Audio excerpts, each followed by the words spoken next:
Hey, what's going on, guys? It's Jack, back again to bring you Mythic Botanist and all the flowery goodness that comes along with it. So, on this fight, I used the just standard build, Benediction, Piety, Enlightenment, and I ran with double throughput trinkets. I ran with a Brine Water Slime in the bottle at 885 and an 860 Arcano Crystal. So, this fight, a lot of it in terms of healing perspective is quite similar just to the normal and heroic. You'll still have the controlled chaoses, you'll still have the parasitic fetters that are getting dispelled.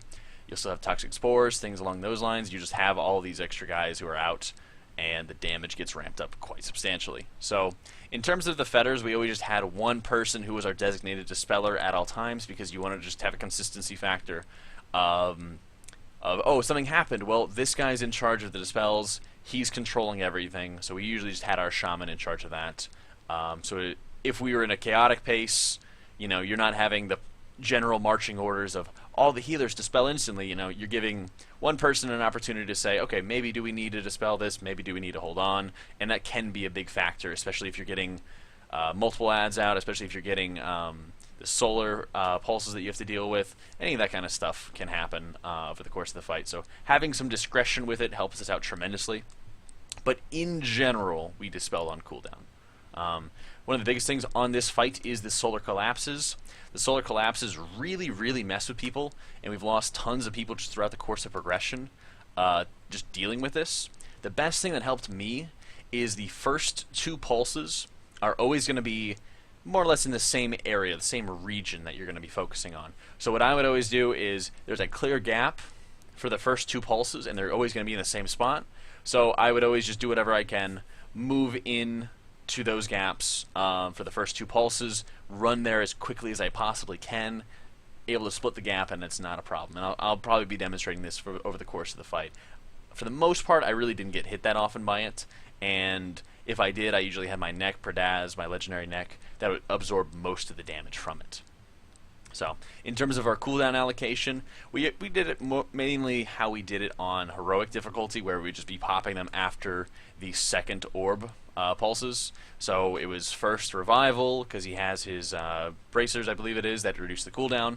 Then my hymn, then we would use our Aura of Sacrifice, and then we kind of mixed in our shamans where we needed it, because sometimes we would have very high damage phases after we have all the orbs go off, sometimes we wouldn't, so he kind of had a fill position there as well, which was very helpful for us.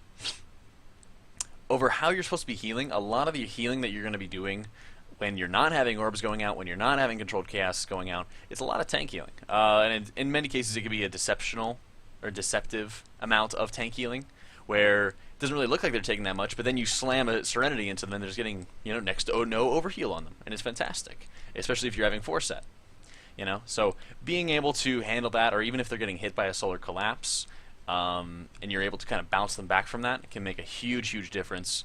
Prayer of Mending is such a huge factor on this fight, so having Light Artillery dumped into the tanks, focusing all of your Prayer of Mendings into the tanks, all that kind of stuff really boosts your tank healing by just a tremendous margin. Holy Priest really is succeeding at switching gears between single target healing and AoE healing constantly. It's just such a blast to go for. So in many cases, I'm having controlled chaos and orbs going off and all this stuff, and I'm able to pump out lots and lots of Prayer of Healing. But then the tank's taking tons of damage, and I'm able to be competing with our Paladin in tank healing. You know, it's a fantastic spot to be in, and the flexibility is just, I think it's unrivaled, frankly.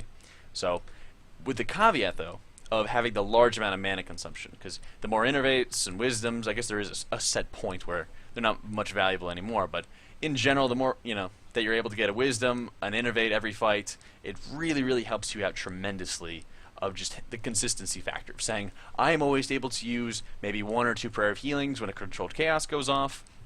You know, I'll be dumping a Sanctify into melee when the orbs are going off, and I'll mix in like a Prayer of Healing or 2 or something like that. You know, more often than not, I'm using my Innervates for the orbs going off, so it just gives me a nice amount of saying, okay, I can cast, you know, Sanctify into 3 or 4 Prayer of Healings, get people topped off, and then we're back into more or less filler where I'm just keeping the tanks up and stuff like that. So that's where most of the chunks of healing that I was getting is just from topping people off through Innervates during the orb phase. Especially if you're getting a follow-up like we had right here, where you have orbs directly into controlled chaos, well then you're in a situation where all of that echo healing that you just put out thanks to your Prayer of Healing, is now healing people through controlled chaos, and then helps out in a huge, huge way. As you're seeing with the solar collapses, I'm consistently trying to get through the gaps in the first 2 pulses. From there, I think it gets considerably harder, at least for me, to get through them, because that's when the orbs kind of shift a little bit as the circle basically grows a little bit smaller. So, for dealing with our Call of Knights, we kind of dealt with it the same way as we did with Heroic, where you grab a buddy, you verbally call out who your buddy is. It is their job to stick with you. You are leading the dance, they are following. If you ever kind of struggle with this, I would kind of dip into melee, or I'd kind of just dip in wherever I saw somebody else, because you will grow bigger and stuff like that before you start pulsing the raid. So there will be a situation where, okay, I'm about to pulse the raid. I'm gigantic, like Bloodlust big. And then you start pulsing the raid. So if you're able to kind of take that time, dip into melee, and wait for your buddy or find a new buddy or something like that if you get displaced, that's always a great way to do it. It really won't affect the melee that much as long as you're not sitting in there forever. And it's just a great way to make sure that you're not really having any kind of damage going out on them. So, we're about to enter Phase 3, and the faster that we get the solar pulses down, the better, in general, because this is ideally when I want to use my late torrent. So, of course, I looked back there and I realized the orb was about to go off, but it's not a giant deal just because I knew that not all my healers were using late torrents. So, they were able to top people off. It's not a big deal.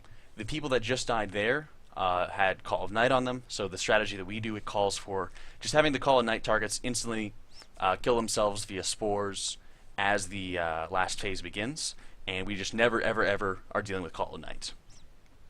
And it really is helpful for me when I have the Legendary Cloak, because if it gets targeted on me, well, that's just an excuse so that I can use my Legendary Cloak. They don't have to burn a battle res. I think our Shaman had a Ankh Totem as well, just to kind of facilitate that. Of course, our Shaman just had his own personal Ankh as well.